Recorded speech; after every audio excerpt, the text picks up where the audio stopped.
podcast, and this is a perfect example of that. We are here sitting down with an old buddy of ours, former teammate, one of the best high school players the state of Iowa has ever seen, and that's for sure. His high school highlight is just fucking ridiculous. Yeah. One of the prettiest bastards to ever walk through the doors of Hanson Football Performance Center. Fun guy, funny guy, great guy. Ryan Boyle, welcome to the show, pal. Looking forward to catching up. Clove, Drake, thank you for having me, guys. It's a pleasure. Of course. It's taken way too long, my friend. It has. I've been watching many of your guys' podcasts and just tuning in, and I follow you guys on Instagram as well, and seeing Clove just get even more jacked every single day. How ridiculous is it, dude? How jacked he is. He's obnoxiously jacked, is he not? Because he can post about it and he actually has it to back it up. That's the worst part. Yes, he does. And then you're over there just judo and just grappling everybody. I love Not very good at judo, if I'm being honest, but I do like to grapple. Isn't it crazy how things change? It is. Because I was fat in college. Yeah, what'd you get up to? I remember when you were training for the draft. I mean, you were saying just the obscene amount of things that you were putting in your mouth just to get the right weight. Let me tell you, that diet that I went on for those 3 months in spring of 2018 should have been a scientific research program that was written out and studied, right? How to get diabetes in 3 months. How to get diabetes. Give me a little snippet. What would that be? I mean, it's like that Gatorade that we saw, that one kid where it's like all these Gatorades and then eggs and yogurt and just McDonald's. So I would say like a common lunch during those 3 months was either an entire box of Hamburger Helper, an entire frozen pizza. We lived right there on Benton, so McDonald's was frequented, Culver's was frequented. I was doing 5 Fairlifes a day. So those are easy to put down though, dude. Every once in a while, I'll accidentally put down a whole bottle of their whole milk, one of the Big Daddies from Walmart, and not realize that I just put down like 60 ounces of milk. It's tasty, man. Those Fairlifes I think were like 12.6 ounces. So if you drink 5 or 6 of those, that is half a gallon of chocolate milk a day. Jeez. I got up to 243. How'd that feel? It felt fucking horrible, man. Let me tell you. So hold on, dude. Did y'all see on Instagram this WWE guy was discussing his WrestleMania bulking diet, and he's like, I went on a clean bulk. I had to put on some extra muscle and stuff. 7 pounds of protein a day, 5 pounds of carbs with like rice and stuff, 4 pounds of vegetables, and 2.5 to 3 gallons of water. It was 35 to 40 pounds of net weight he was putting in his mouth every single day. Was it Steve Manders? Legend. I did see that. It's like if you guys really want to see something fascinating, go watch the YouTube videos from Thor and Eddie Hall and just like search their diets and what they eat when they're doing strongman shit. Fucking fascinating. Like 10 to 12,000 calories a day. But this podcast is not about them. It's really not about me, although Ryan tried to flip it there. It's about the man, Ryan Boyle. Ryan, we haven't probably chatted more than like a quick comment back and forth on Instagram for probably 4 or 5 years. How's life been, my man?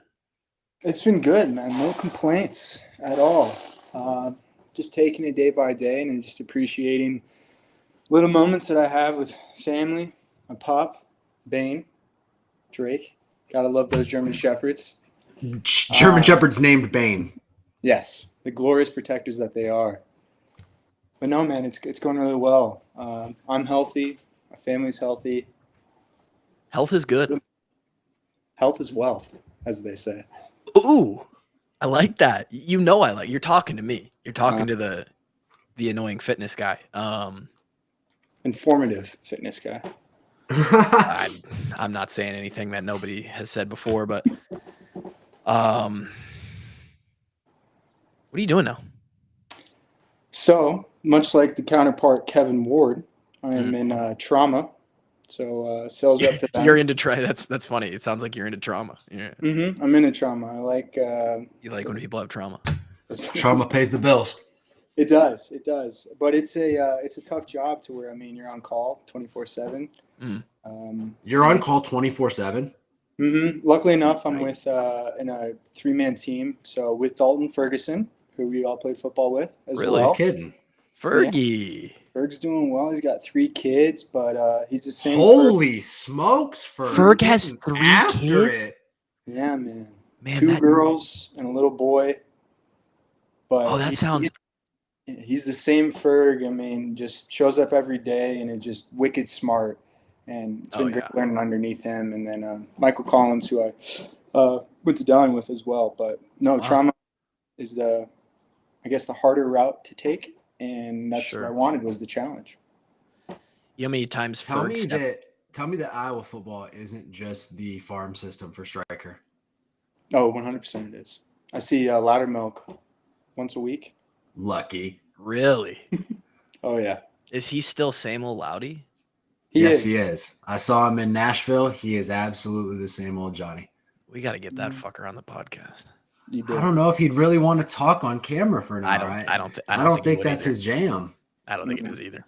He's a reserve dude. That is that's a topic right there that I always hesitate. It's a little bit why I haven't asked you until right now, Ryan, to get on the podcast, is because we've had these teammates where, you know, whatever my relationship was with them, obviously I was closer to some people than others. I'd probably even say I was closer with you than I was a lot of people. I didn't really make a whole lot of friends on the team.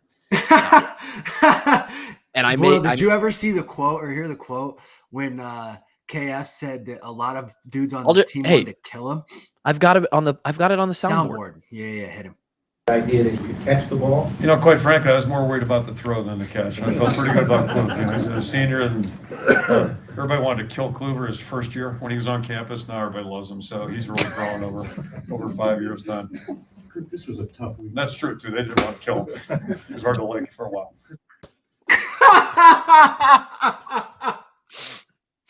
So Kluv, since I wasn't there your freshman year, what could have made Kirk say that? Yeah, you're looking at him now, dude. So, you know, I've had a lot of time to reflect, right? It's the year 2023, which means that a decade ago in August, Drake and Kevin and myself all walked through the doors. Actually, those two walked through the doors in the summer a decade ago. I came in August after the Shrine game. And, you know, I've always been a guy that's had a lot of confidence in myself. I think that confidence has oftentimes paired with my personality and how I come off and how my face is constructed. I kind of have one of those punchable faces, I think I've figured out. Drake's reminded me. Like Brennan from Step Brothers? Yeah. I think there really is something to you just have a punchable face. I think I'm that guy. And it's unfortunate, really, right? Probably why I'm on the mic now. Great face for podcasts. All of that paired with... You have a better face for radio because podcasts have camera. That's true. I don't think I'm not pretty, though. Like, I think you're not pretty. I don't think I'm ugly. I do.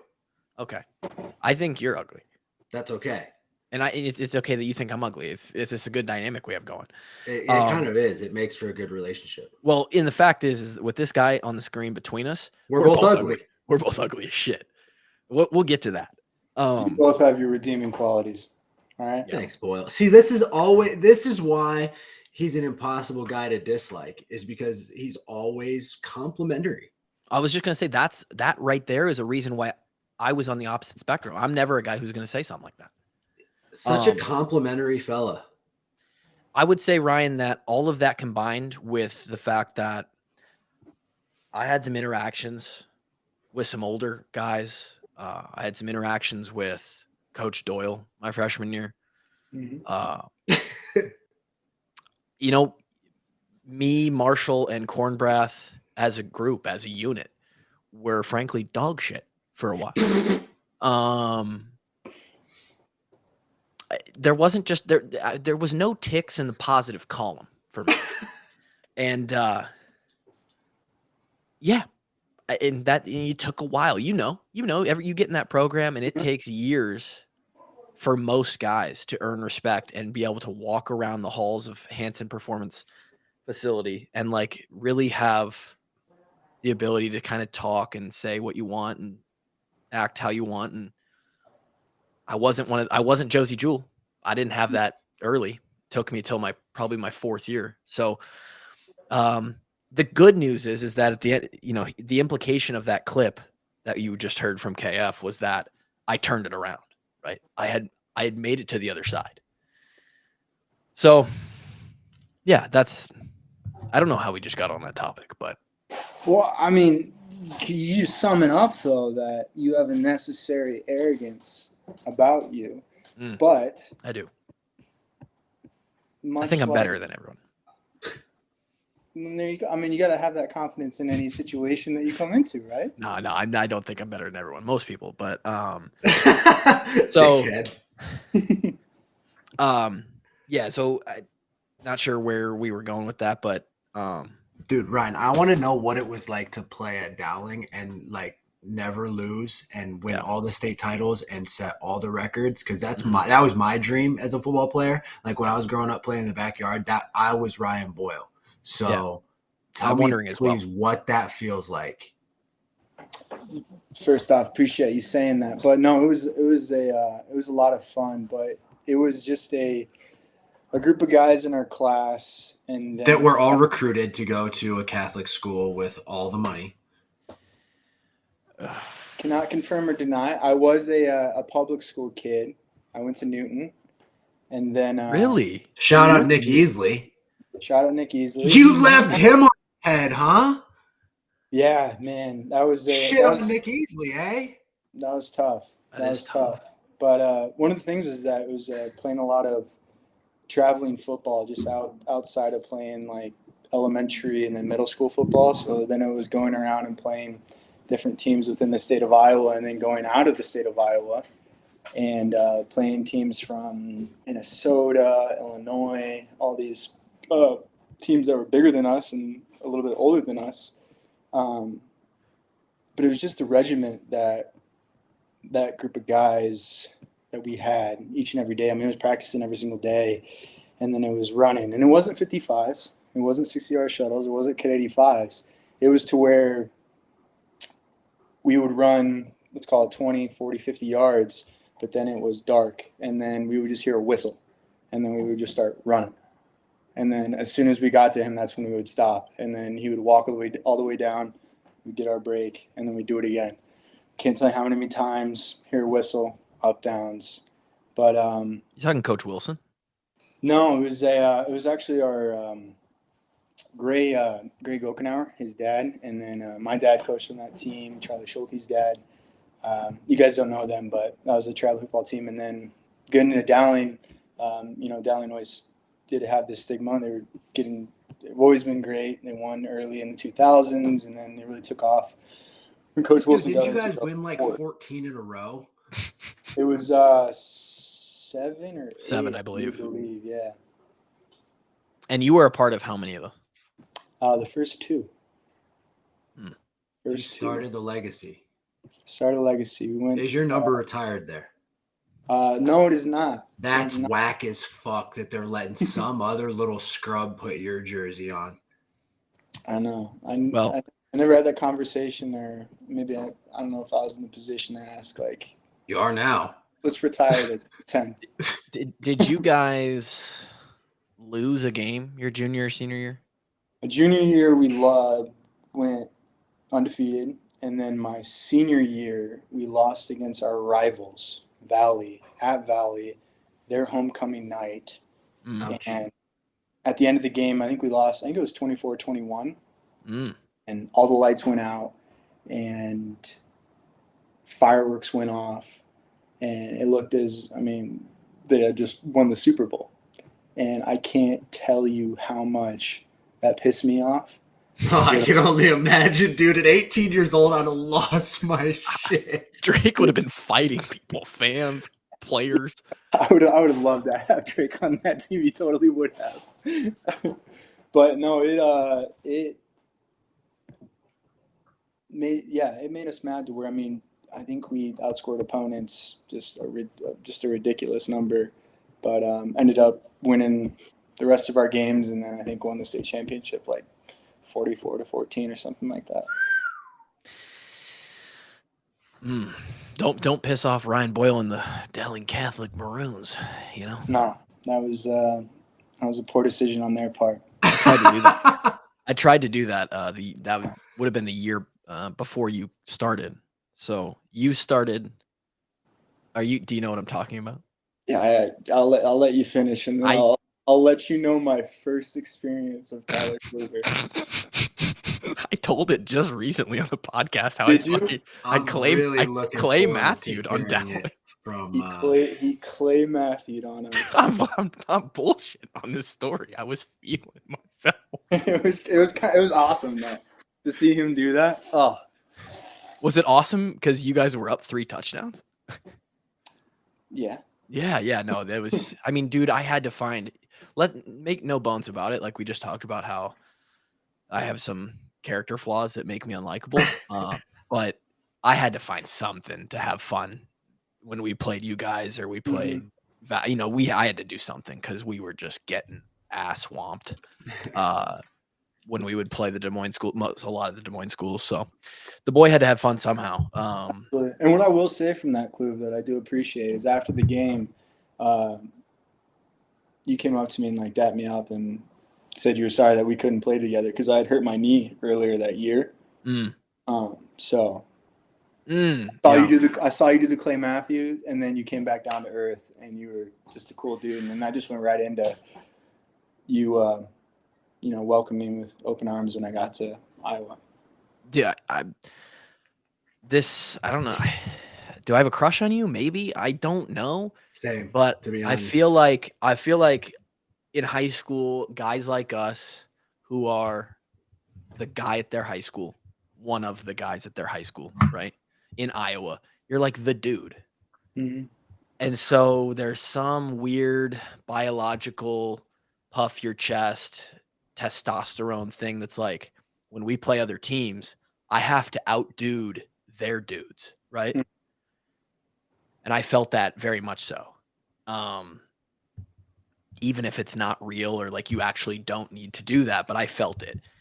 But for some reason, when we played you guys and you hadn't gotten into you weren't big time like you were eventually 2 years later in high school yet, but there was something about you throughout your entire high school career where I was just like, man, I fucking respect that guy. Like, I just like that guy.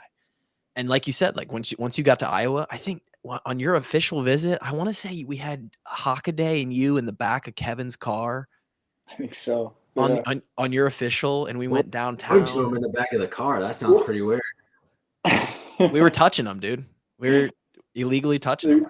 They were seeing if we could handle the locker room. That was the Hawkeye locker room. No, I don't know why. I think somehow you guys ended up at Benton, and then like we went out from our house that night. And I think so, because I do remember that. We got in y'all's car. I don't remember where we ate that night. I don't either. But we were just chilling. I think we were just playing video games. Mm-hmm. And then this was, I guess, my first little dose of the man, the myth, the legend that is Jack Hockaday. And he was just like, so what are we doing? Are we going to go out or what, guys? And then I remember Josie just looking at him and just like shaking his head. Well, but then we did, so it was a lot of fun. Hockaday is he is a legend, isn't he? He is. What a guy. He's doing life insurance in Nashville now. Really? Mm-hmm. Boy, Drake spent a lot of time in Nashville, and the boys. I met up with him one time. He was good. He was doing well. The podcast is going to be taking a trip to Nashville for Tight End U this summer. That's what I'm talking about. Pretty sick.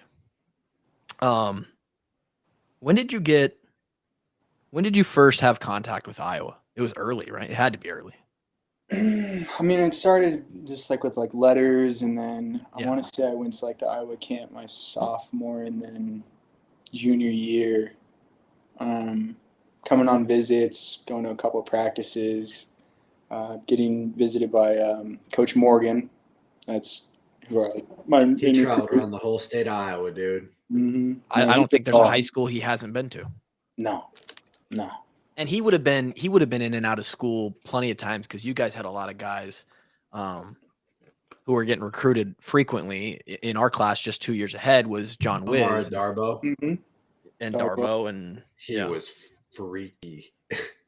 Who I wish we would have got. Would have been nice. Still to this day, that I think is one of the best receivers that I've ever played with, and who ended up being a punter and is now still in the NFL is Matt Hawk. Matt Hawk. Hawk is a legend. Dude, he was wicked, huh? Wicked. When you talk about athletic, there's not many guys that are further down the spectrum of athlete than Matt Hawk. Okay, Matt Hawk versus Marshall, athlete. Matt Hawk. Stop. Probably Matt Hawk, dude. Stop. And the thing is that you won't get a single word out of him. Nope. He doesn't say shit. You won't see him flinch. No matter what. No reaction.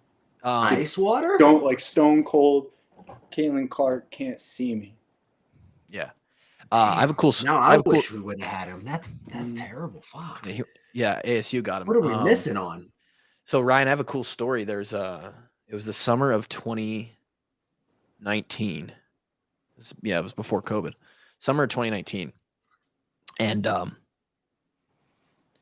Matt Hawk was a kicker within the Coles kicking program, which is sort of how, the camps and all that shit. It's how he eventually ended up at Arizona State. The Coles has connections with all the kicking coaches. Tempe, baby. Yeah. A lot of guys come kind of randomly back to Iowa to work with Jamie Cole in the offseason. So I get a text one night from my brother, who eventually ended up at Ankeny Centennial, which is where Jamie Cole coaches high school football, or did for a while. I don't know if he still does.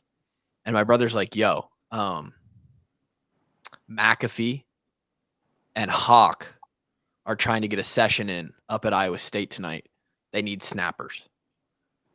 And I was like, and Kluver didn't shoot our shot with the podcast. I was like, I'm fucking there.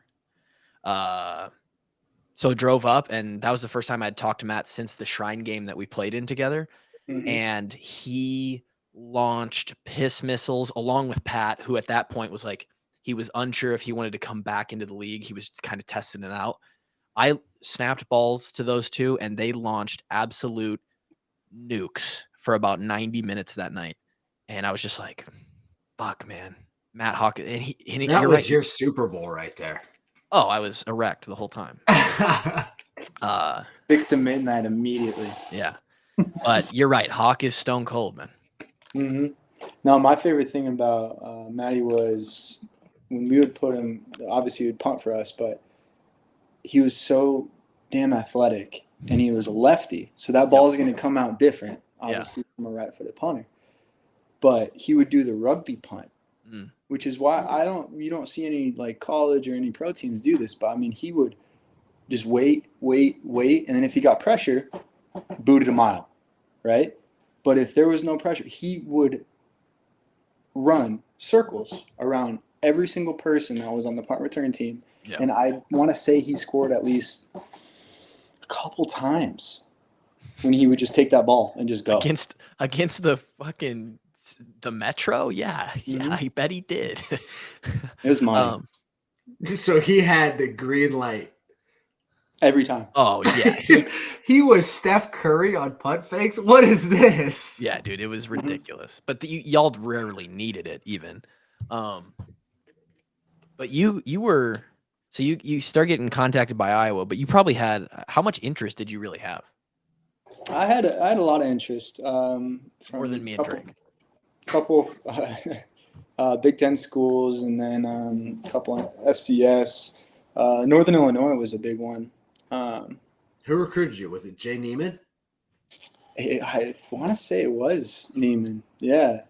And then whoever the QB coach was at the time. But going to a bunch of different camps, and I'd say after my sophomore year, that's when I kind of honed in with that I wanted to like stick to football, because like all like multi-sport athletes, and then there's stuff during the summer, spring, fall, and it's tough to keep the schedule. And that's when I wanted to focus on football. And then after my junior year, I went to a couple more camps. And then I remember I went to one of your guys's, I want to say it was a spring game, not a spring game, but a spring practice. And like 2 fights broke out. And Not surprised. Man, I can't remember who it. Did KF put us on the line, make us run hundreds? I want to say that he might have. And like, really, you were there for one of those? I think so. And I just, when I was just in that environment, that experience is like, I want to be a part of it. It was attractive to you, yeah. It was. Sheesh. And so that was that like the tinder that lit the match, or that lit the fire? It was like, that was the first, like, I think I was the place. It was, that environment was, huge for me and a deciding factor. But, growing up, I'd always watched the Hawks. And I always enjoyed watching, like Brad Banks and then what Drew Tate did. But what they did, I mean, they made plays on their feet. They ran, and it wasn't dropping back and then going through 4 progressions. It was give me a little leeway, give me the opportunity to improvise, and I'll show you what I can do. So that was, my mindset going in, because I wasn't 6'5". But it's tough, isn't it? It is. It is. It's super tough. We all struggle with the same thing. Kluver more than others, but yeah. I saw a funny joke. I'm going to interject here because I saw a funny ass joke today, and it was some chick who tweeted, "If you're not over 5'11", then I'm not dating you." And some guy responded, "I'm 5'7", but I'm 11'7" taller than your dad," implying that he's 6 feet deep. Oh my God! Oh my God! Holy shit! That's the best comeback I've ever seen. And that's, I think, where the term "short kings" took off. Right? It's a short king spring, actually, is what I hear. So Drake hated that. You finish out your career. We talked about it. You win 2 state championships. You lose once in those, I guess, what do you play? 15 games if you make it there in Iowa. So you're 29-1 in your final 2 high school seasons. You set a couple records. You're the Gatorade player of the year. You're the fucking first team all-state. You're everything. What was the 18-year-old mindset of Ryan Boyle like back then? The confidence level, the expectations of yourself, the expectations of walking into the University of Iowa. Where were you at as you walked into Iowa City in, I guess, the summer or fall of 2015? I would say, 18-year-old Ryan. Coming in, I never wanted to be the guy that was going to, back anybody up. So I had, like we had touched on earlier, just the necessary arrogance and confidence in myself and my abilities that the proper mindset. That I was going to, outwork anybody, no matter who they were or what position that they were or what have you. But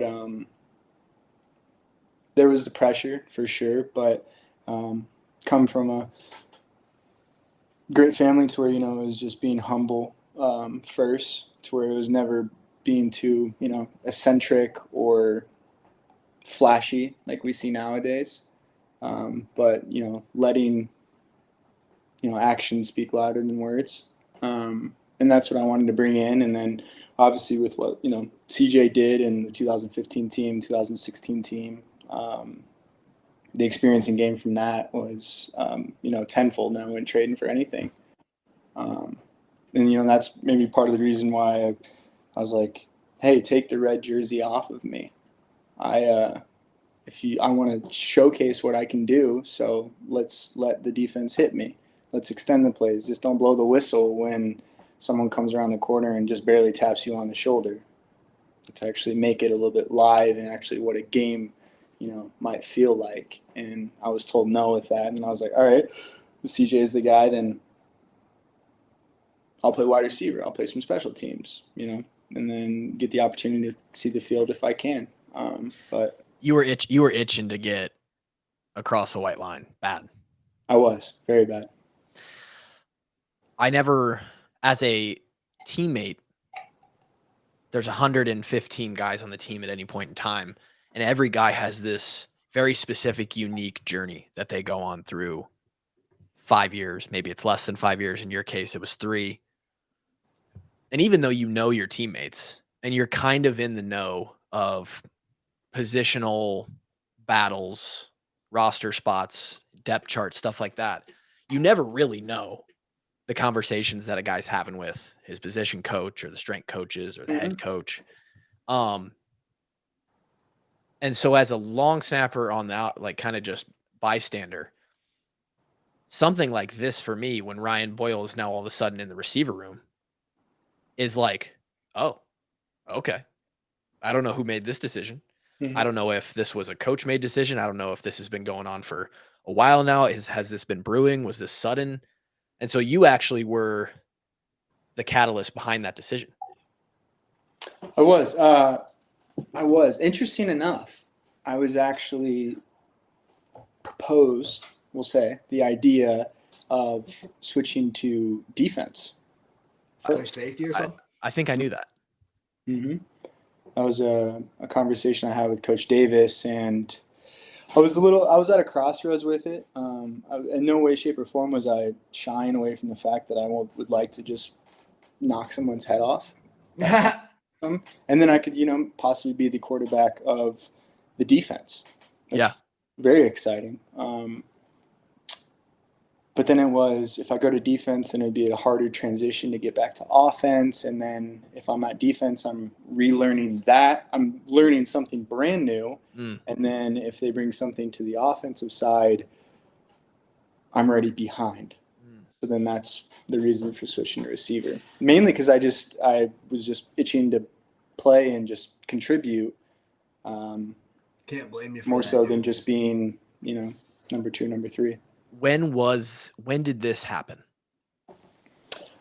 2016? 2016 in the spring. And I want to say it was like towards the end of spring. Like, let's say a month before the spring game. So you had gone through the 2015 season, the 2015 season. So this would have been, God, you're still only on campus for a year at this point. Do you look back on that now and think, should I have just stuck it out at quarterback? Was there any, is there any thoughts post career, especially as you get further and further out of I wonder what would have happened? Or are you pretty closed up and have closure on I was trying to compete as early and as much as I could. And I like the chances that I took. Great question. Cause everything's clear in hindsight, be able to reflect and be on the outside of it, because when you're obviously going through the daily grind that the 3 of us experienced, to where our day was mapped out from 5 a.m. till 6 p.m. even later. Right. No, I should have stuck it out. Maybe there was the idea of going to defense. What could that have meant for me? Even the notion of, had I not gone to Iowa, what could my career have looked like? Sure. But I think that's, maybe could be a victim mentality of thinking what could have been, when the trials and tribulations that I went through those 3 years are, things that I'll never forget. And, I hold dear to my heart and have made me the man that I am today. Does it become easier when you think of it as identifying less with the position and identifying more as a competitor? In the sense of, maybe when you came in, it was I'm going to be the quarterback for the Iowa Hawkeyes. I find the quarterback position so specifically interesting because there's one scholarship a year. And in our class, it was a kid named Nick Shimanek, and no one heard from him ever again. That's not well, true. That's not true. He actually went to Texas Tech and did pretty well. But I mean, in the sense of Iowa, I think we just did the math. Guys are going to start for multiple years, which ends up meaning that some of these scholarship quarterbacks who are recruited as, hey, you're our guy, like they're all told the same story. I don't have to tell it because you heard it. It was Nick Shimonek, and then the class between us was Tyler Wiegers, and then it was Ryan Boyle. The class after that was Nate Stanley. The class after that was, I don't even know. I think it was Petrus. Was it Spencer in 17? Fuck, he's been there. Was it not, or was it 2 years after that? Class of 17? Yeah, it would have been, because then his first. No. Who was the quarterback? I don't know. But there's one guy a year that gets a Scully, right? All of them have sort of been promised the same path. But it's just not the case where every year there's a new quarterback and the next guy slides in and gets his 1 year. And I think a lot of guys probably struggle with that. You see it a ton, especially nowadays with the transfer portal, which is nuts. Yeah. Is like they think they're the guy. They're going to give it 1 year. And then if they do get to that spring and they're not the guy, they've identified with being the quarterback of that college program, where a lot of them will quit or transfer or do whatever. You had this sort of alternate path, which is cool, of like, I'll go play a different position. And I think there is something to, and maybe you feel it, maybe you don't. Back to my original question is like, maybe as you get further out, a year, 2 years of being so attached to the quarterback position and feeling more like, damn, I just want to be here and compete. That potential to look back and regret something kind of falls apart. And you're just like, damn, I'm just happy I competed. And I was like taking chances, Yeah. And I mean, I think that's something that the three of us embody, is that we're competitors above all else. And, going to the wide receiver position, that again, yes, that's just me wanting to compete. But it's I guess funny to say now that we were in a different time, even though it's 7 years ago is when 8 years ago now is 2015. So 7 and then 6 years ago. Well, 7.5. We're not quite there yet. Getting old, bub. We are, and it feels weird. There's some aches and pains that should not be there, right? Yeah. But quitting or transferring, that was never part of my vocabulary. Still isn't to this day, and I felt as though I had this commitment that I had to fulfill by committing to Iowa Hawkeyes, being blessed with getting a scholarship. And that's what those 3 years were. So I mean, 2 year at QB, next year at wide receiver, and then the next year at QB, and then battling in that summer, and then being told that I was too risky with the ball. But then that's when I knew, okay, how much school do I have left?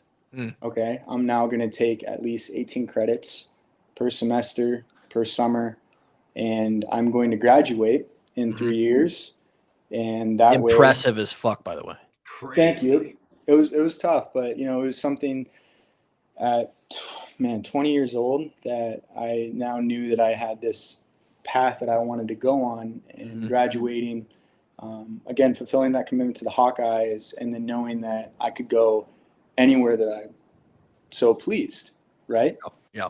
Because the transfer portal wasn't a thing to where, okay, year didn't go by. Okay, where am I going next? Yeah, you can just rip it. Who wants me, right? Yeah. And it was different at that time. And then when I was, deemed transferring, even though I had graduated, I was barred from a few Big Ten teams that really had interest in me, and I was told that I could not, go there. And and a couple other teams that were on the schedule in the next 2 years, and I wasn't allowed to have any interest in them. So that's an interesting sort of that really sucks. I hate that for you, dude. Yeah. It's not uncommon. I've heard about it plenty for a ton of guys, but it is weird to kind of hear from a guy who's like, they straight up just sat you down and you're like, hey, you're not going to these places. Yeah. because otherwise they won't sign the transfer papers. Mhm. Fuck, man, that's wild. It's And such it's yeah, I mean, it sucked, and I guess it's unfair, but is what it is now, and I don't have a vendetta. But like Rudock, I mean, he transferred He to played Michigan. at Michigan. yeah. And then played the Hawkeyes. And I wish, I had that in my back pocket during that conversation. Yeah. But yeah. You know what I wish I had in my back pocket? Wallet full of cash, like we all know. $1 million would be great, but what would be just as good is some Iowa pork. You like that transition, Drake?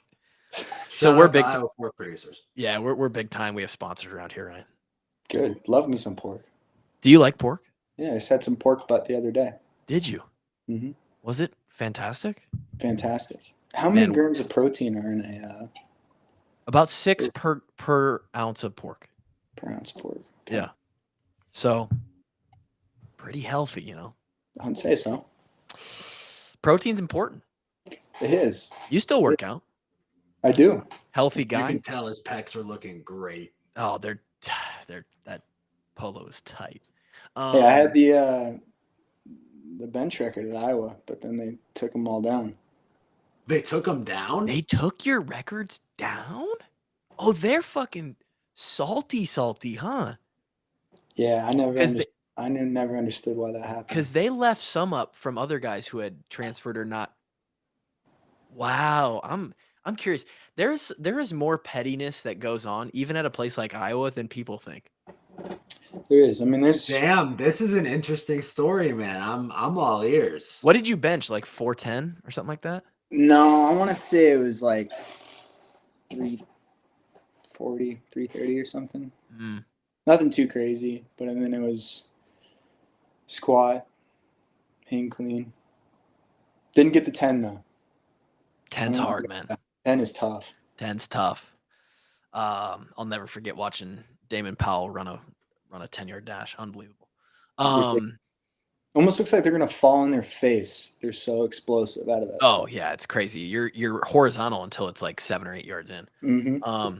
Regardless, most of those people who have records, I'm sure, were eating pork at the time that they were setting those records at Iowa. So shout out to Washington County pork producers on that. Put some pork on your plate today: bacon, pork butt, ham, whatever you got to do. You graduate in 3 years. Crazy. You exhaust your opportunities. Tell us more about this conversation, dude. How does this conversation happen? When I was looking to transfer, Yeah, when KF? KF. So I mean, that's a 20-year-old kid going into KFs. I mean, he's the dean, as we call him, right? That's tough. That's tough to do, by the way. Walk into the old big man's Dude, office. I've been in the principal's office a couple times. Still got to tell me twice. Yeah. Mm-hmm. And I had written out like bullet points of what I wanted to say. Oh yeah. But it never was going to be a conversation of being, swayed to stay or an empty promise, because I knew what I wanted to do, and that was make a name for myself somewhere else with a chance to compete.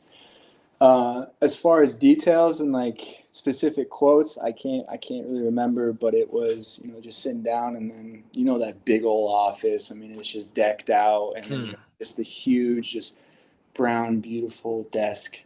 Yeah, dude. It's Game of Thrones. It is. I mean, you're going in there, and it's like, who is it? Aegon Targaryen's looking right at you, right? He's sitting on this throne made of swords. They didn't even let me take my handcuffs off when I walked in. Fuck you, Drake. You're in a straight jacket. What are you talking about? Yeah, that's facts. There was a straight jacket. I only walked in there once, and it was for him to tell me that they weren't giving me a scholarship. No way. Yeah, it was. I'll tell it quickly so that you can get back to your story. Mm-hmm. It was my about to be my second year starting. So I sat behind Kreider for 1 year. Then I started in 2014 and started for 4 years, right? The whole thing that they told me was, once you've started for a year and proven yourself as a walk-on specialist, you've got, the scholarship's yours, right? So 2015 comes around. I've started for a year at this point. I'm about to be in my second year starting, third year in the program, starting to work my way out of that stuff we talked about earlier. Like I'm gaining respect now. And it was like the last few days of camp. And I was very aware of where the scholarship distribution chart was at this point. And there was 2 open scholarships. And Coach Ferentz pulled me in, and like the first words out of his mouth were just like, I just want to let you know, like, you're not getting one of the open scholarships. And I was like, fuck. He basically told me like, hey, if there was 3, the third one would be yours, but Croston and Riley McCarron are getting the scholarships that we have available. And I couldn't be mad at that. I mean, they were both big time contributors and good dudes. It hurts because all 3 of us in this virtual room right now have been told things and promised things, and then it didn't come through. But I eventually, a year or a little less than a year from that point, I was put on eventually, and it was all good. But yeah, that's the only time I ever had an individual meeting with KF other than like your yearly meeting for 5 minutes where he's like, all right, things are good. Okay. See you later. The classic. He's got a business to run, dude. You got to worry about your fucking boat. No, facts. No, he doesn't have time for that shit. But what was yours like? Tell me. Were you sweating? I was had nervous. to be Again, sweating, dude. Just 20 years old and going in, and it's I hard. just sat down, and he didn't know as to what this conversation was, going to be about. I reached out to him and said, "Hey, Coach, I'd like to have a meeting with you." And this was before the spring, and I just first off just expressed, my gratitude and appreciation for being on scholarship and the opportunities, that I was given, and what the team meant to me. But explain that, look, I'm done with my credits here in this next semester, and the best opportunity for me is going to be to look elsewhere when I'm done with school, when I've fulfilled my commitment to the Iowa Hawkeyes. And he was very understanding, and I guess I wish he would have said more to maybe, in no way, shape, or form did I want him to, fight for me or, sure, call for what is, blow smoke up my ass. But he was understanding, and then he's like, okay, well, we'll help you get to where you need to go. And then the following weeks, I was getting, some help, and then obviously looking elsewhere to see where I could go. And the one piece of help that I, received was a letter that blocked me from where I could go. That's wild. And that was, that was tough, because it wasn't, I love it. Interpersonal communication, like, even though it's virtual, like we're having right now, it means more than just texting or FaceTiming or just writing an email. But, to receive a letter from your coach and where it says you can't go here because we are going to play these teams. Yeah. And even though you're not a part of us anymore, we're going to dictate your future. Yeah. And, that just, it left this, real sour taste in my mouth. But just to where, like anything, any kind of obstacle or adversity that we experience, it's just going to motivate us that much more. And then that's what, went hand in hand with working out, getting better as a QB, finding out where I wanted to go to school, and then, okay, where can I go now to where I can really make a difference and leave a mark? It's so tough. It's so tough. So many guys. I don't like that story, man. That story makes me feel bad. Drake's bummed out. It sucks because I'm pissed. That story out loud, other than to my immediate family. Wow. Well, watch the Walkons getting the inside scoop. It's what we're here for. It just pisses me off, man. Like, I get it's a business, but that one, I don't like that one. That one didn't sit well. It sucks and it hurts, and that sour taste is felt because, and I don't want to put words in your mouth, but I'm guessing this is to some extent what it is you feel like over the last 3 years or 2.5 years at that point, they've dictated that you're not going to play in this program to some extent. You obviously take some personal accountability, right, through some, your career, but they're the ones making decisions. You've been working your ass off. You've been doing everything you can. And now you decide, okay, I'm not going to be part of this program. And then they're still dictating things. And it's like, man, that's tough to deal with. I echo you on I wish there was a little bit more face-to-face communication in some of those bigger moments. I received my scholarship by text from an assistant. Not even an assistant. That makes me mad because now we see all these videos on like Twitter and Instagram of these lavish celebrations of walk-ons or people that have put in the work every single day and have never wanted a thank you or a good job, but just it's appraisal for the work that you've done. And then you get a text. Like I just saw one of a kid getting they were on an airplane and the stewardess says something like, hey, your passport or something's like messed up, and like cops come on the board or like the air marshals on the board. Jesus, they did it and all. They're about to put him in cuffs and they're like, oh, wait. We read it wrong. You're on scholarship. And like the whole team erupts and it's awesome, right? Like how good would that feel? Yeah, and I was never looking for that. I knew that Iowa and KF and that staff wasn't about that kind of stuff.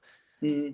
It would have been nice to get just like a quick 2-minute walk, call to the office and be like, oh, Kloof, hey, we're gonna put you on scholarship, all right? Like, fuck yeah. That's all I need. I don't need it in front of the teammates or other coaches, but I literally got a text after a summer workout. I still remember the time. It was 10:32 a.m. after a summer workout on a Wednesday. And because that was an important moment to me. Mm-hmm. And it was just a text from KB, who wasn't even a coach at the time. He was still like an assistant or a GA or whatever. And it was it had Snides in the text as well. It was to me and Snides. It was like, hey, you two need to go sign your scholarship papers. It was a group text. It was a group text to me and Brandon Snyder. And all it said was, hey, you guys need to go sign your scholarship papers at Carver later this afternoon. That's how I got my scholarship. Wow. I'm not salty about it. I just think it's really interesting. I was fucking stoked. I called my parents. I was like, hey, I'm on Scully. Like, let's go. But it is interesting. So though, Kloof, too. You deserved it. At that point, I did deserve it. And that's probably the way I deserve to be given the scholarship too. To be but yeah, so it's interesting. What was the process like of you when you had that meeting and you started to reach out to other schools? Was it literally? I'm always curious. Was it literally like, hey, I need to get back on in my my Twitter DMs of all these coaches that I hit up during recruiting process and just start sending out feelers? Was that the process? Yeah. And then unfortunately, it's not like I have had film to provide from my time at Iowa. So, that was a little bit of a crutch that way. And it was relying on my coach in high school, Tom Wilson, T-Dubs. Legend. Absolute legend. Mentored me and best man. But then just relying on him and just connections that he had.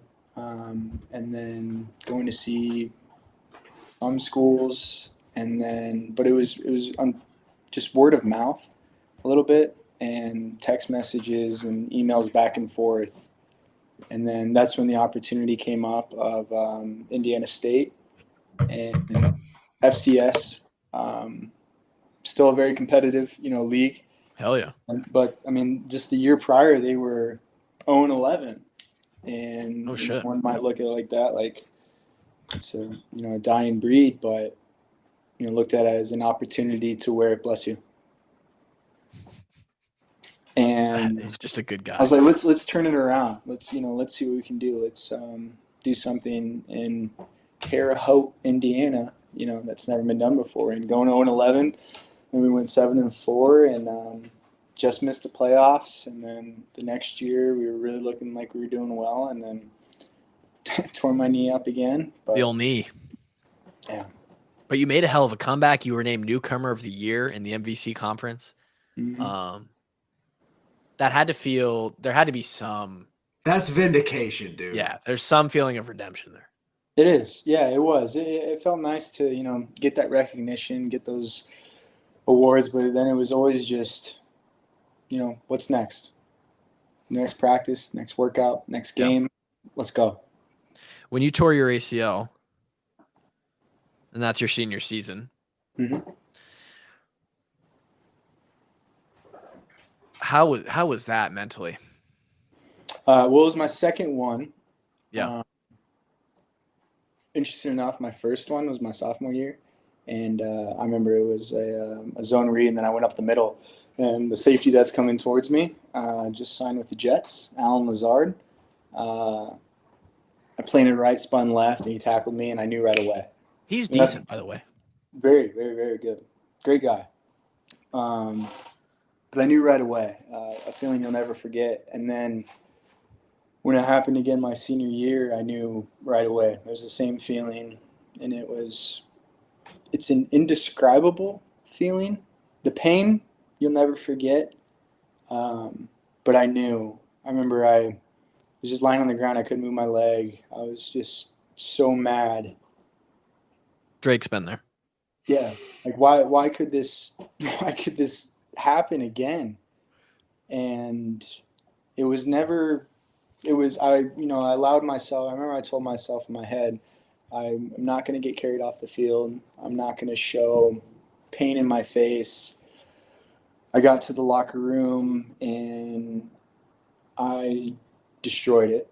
I flipped all the benches and was just pissed, tears coming from my eyes, and nothing sort of sadness for myself, but sadness for others that had invested time in me, No, I don't know, because I don't feel. I'd have been super pissed for myself. I was gonna say I'd be fucking livid only for me, not thinking about anybody else. But again, you're a good guy, so yeah, that makes sense.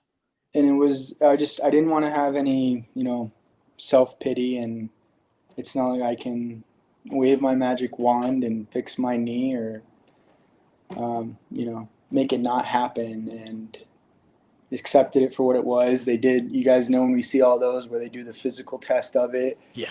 And I see the trainer doing it, and he's not making like eye contact with me, and I know that it's not giving. Like, that thing is just loose, right? And I'm like, it's torn.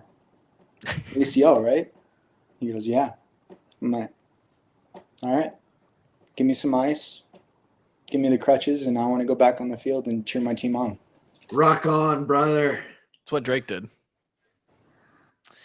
And that was your career? Yeah.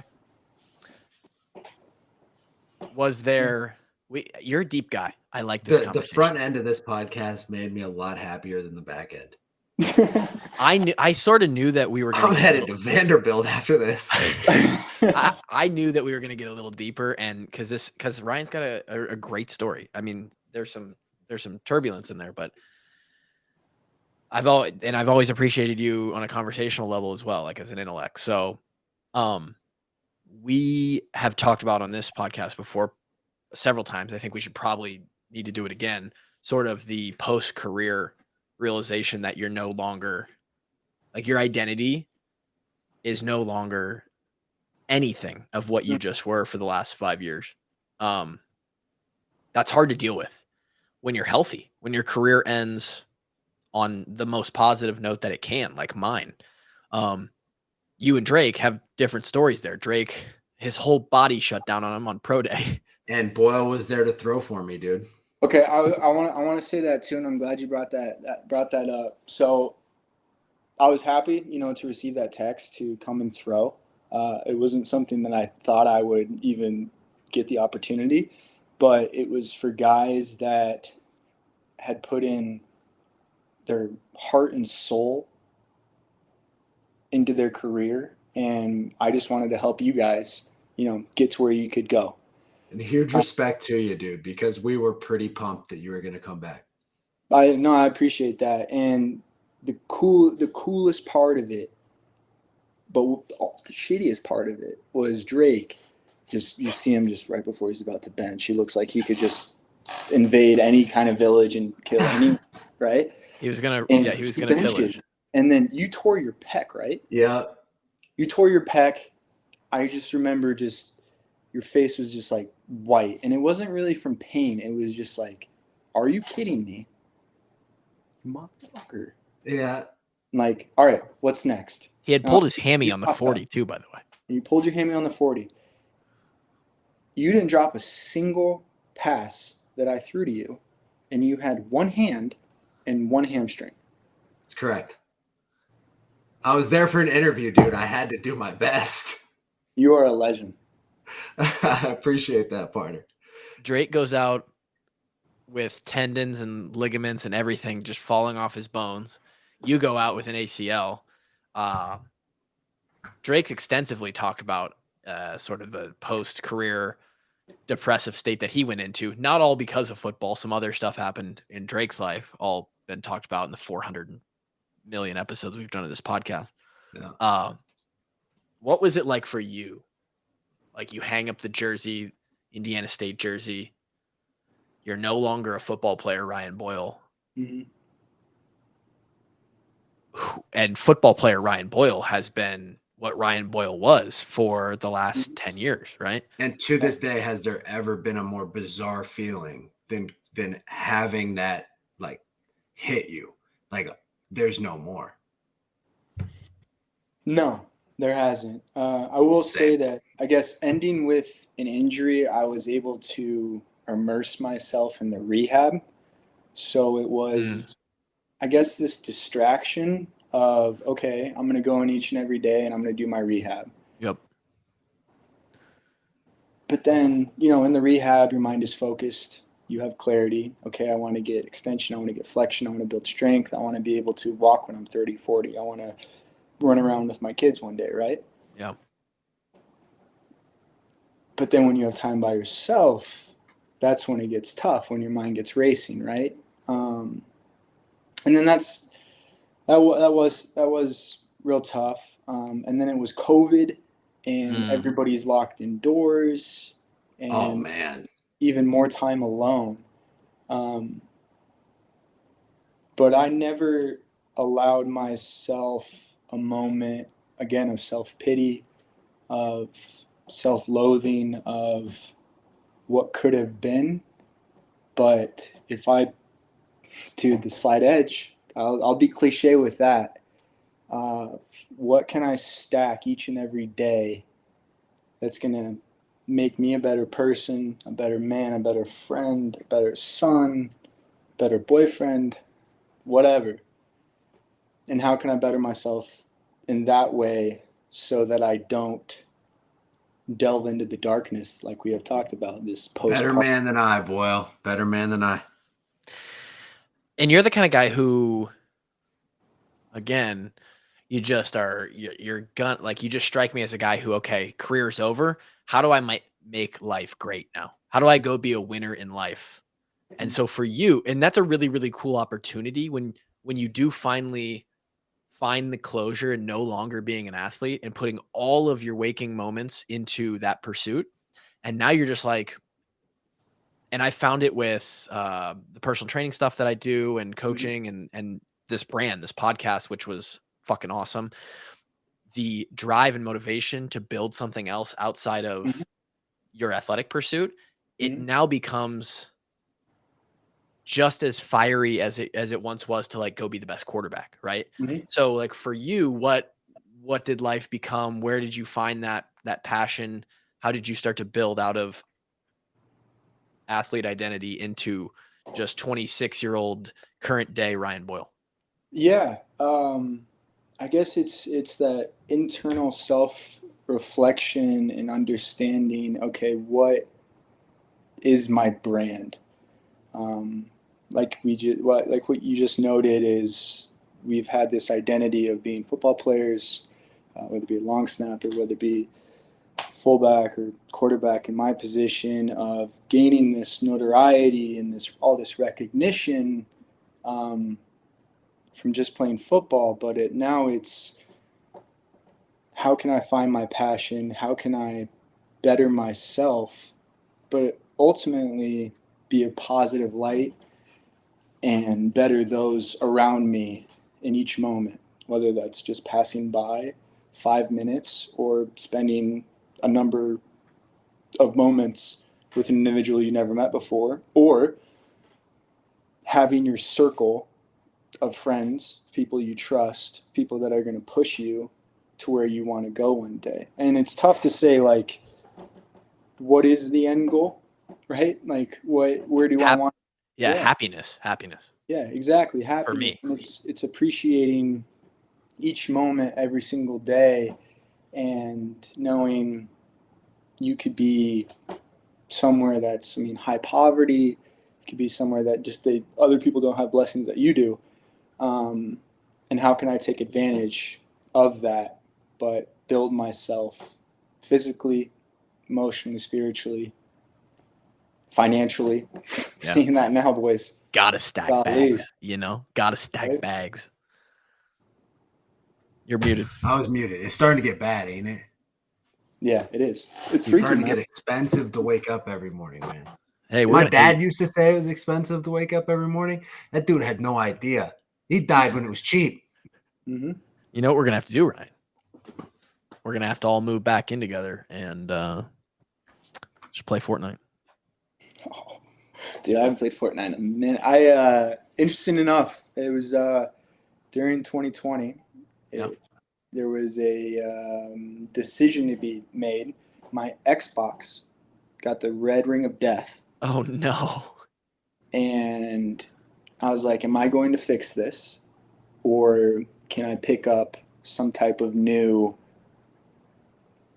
habitual hobby thing that I can learn, right? Yeah, so then I started working out in different ways, bettering my body, and then I was still kind of rehabbing, but it was taught myself guitar, practicing Spanish, but all three of us and then all the guys that we played with, we have so much more to offer than it is just football. But what we learned through football, as much as it did suck, it taught us what we needed to do each and every day and build off that. This guy, I hope you're writing notes down for the listeners. You're certainly gaining a lot of fans, Ryan. A lot of people are really going to appreciate just you as a human being, because nobody knows who you are from any real substance point from a fan base, right? Like nobody knows any player from like a substance standpoint. And then when you finally hear an hour and 10-minute conversation, you're like, wow, like I actually learned about this player and I really like X, Y, and Z qualities. I feel like they're going to go around the whole alphabet. Well, I appreciate that. I would do anything, Ryan, to drop Ruins one more time and take a duo dub in Fortnite. Ryan and I got on a kick for a while. Like, I played with the boys at the house, Kevin, Josie, Ike, a lot. But the probably top 5, Ryan made my top 5 for guys that I played with the most, and we would play duos and we would wreck people. What was our streak? Of wins? Of wins. I think we hit like 7 in a row one time. I think we did. Yeah. But I mean, it was cool, man. I felt like I was in. I love the SEALs. Anything military. Yeah. Like one of my favorite. You would have done well in the military. I appreciate that. I don't know if you're too pretty for the military. Maybe one day. I don't know. I'd always like to. Like Goggins, right? Yeah. Jocko. We read all his books. Lone Survivor. That one really stuck out to me as well. And in times of like sorrow or feeling sorry for myself, it's always like, all right, well, Marcus Luttrell literally crawled on his stomach for miles when he just watched his 4 best friends die right in front of him. His femur is completely shattered. He's shot multiple times. Oh, I feel bad for myself. No. I'm fine, I'm fine, right? So we could do a lot of talking. We could put together multiple episodes here. We're probably gonna have to have you back on. I'd love to. I love this. You guys just said it's an hour and 10 minutes. It's felt like 15. I know. You got to make sure Kevin's here for the next one, man. Yeah. Kevin would appreciate a lot of this conversation. He would. And Kevin is doing what you guys do. He's traveling somewhere with the sales rep shit. So he's part of my team. Oh shit. Yeah. He works together. He's just on the east side of the state, and then I'm just central Iowa. Shout out to the squad. Shout out. A lot of people are gonna like this episode, Ryan. I'm telling you just made a lot of fans. This podcast isn't shit, really. But it is, dude. You guys have gained a very good cult following, and I always see a lot of things on Twitter and sure the word of mouth. Well, a lot of it's because of guys like you who come on and do give that perspective, that substance that Drake was talking about. So, but you do give the platform to do so. So, cheers to we you. dumbed into this, man, and now it just kind of feels like a something you got to do. Yep. Our biggest contingent of listeners by city, by the way, West Des Moines, Iowa. West Des Moines. Really? Yeah. So there's gonna be a lot of people who you might get some people who reach out to you. In fact, it happens often. Thank you for coming on, dude. Thank you. I appreciate it, guys. And even though it's virtual now, I want to see the both of you. Clove, we flirted with the idea of working out together.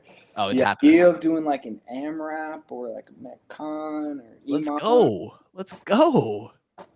All right, we'll do it. Come on now. But I want to get on the mat with you, man. Please, let fucking show up to Nashville, man. You got Jack out there. You probably haven't seen him in a while. You probably want to see him. Mm-hmm. We'll be out there. I mean, we can go run George's building. We can go run a training session at my old gym. Yeah. Let's do it.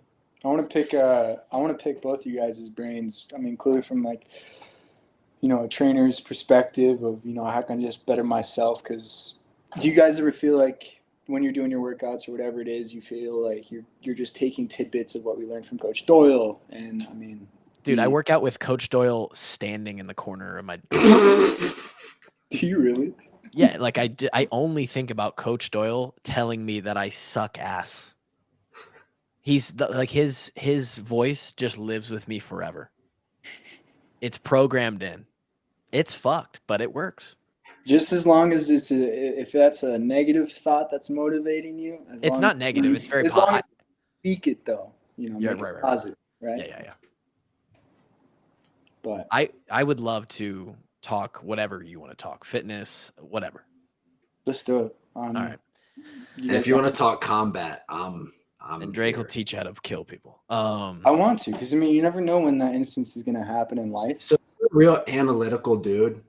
Aside from being extremely athletic and naturally way stronger than almost everybody you're going to go against, you've got an analytical mind. Your boy Weegs absolutely loves jiu-jitsu, and from what I'm assuming, he probably dominates because he's wizard level smart. And he's super physically talented. So you would pick up jiu-jitsu so fast, and it would become one of those habitual addictions that's actually good for your life, rather than turn around from the red rings of death. Mm-hmm. Do you have any references here in Des Moines as to where I could go, or even outside? I could certainly find one. Yeah, I would. I'm sure there is good jiu-jitsu in Des Moines because of how big of a city it is and how popular jiu-jitsu has become. Yeah, if there's anybody listening who has a rec, just send it to me or Ryan directly. Yeah. I don't know what episode this is, but it'll come out on Monday, and I'm excited for people to listen to it again. Thank you, Ryan. Thank you guys for listening. We'll be back again on Thursday with if everything goes to plan, the Paulson twins are coming back on. So yes. Shout out to the boys. Everybody have a fantastic rest of your day or evening, whenever it is. We'll talk to you next time. Peace. Peace.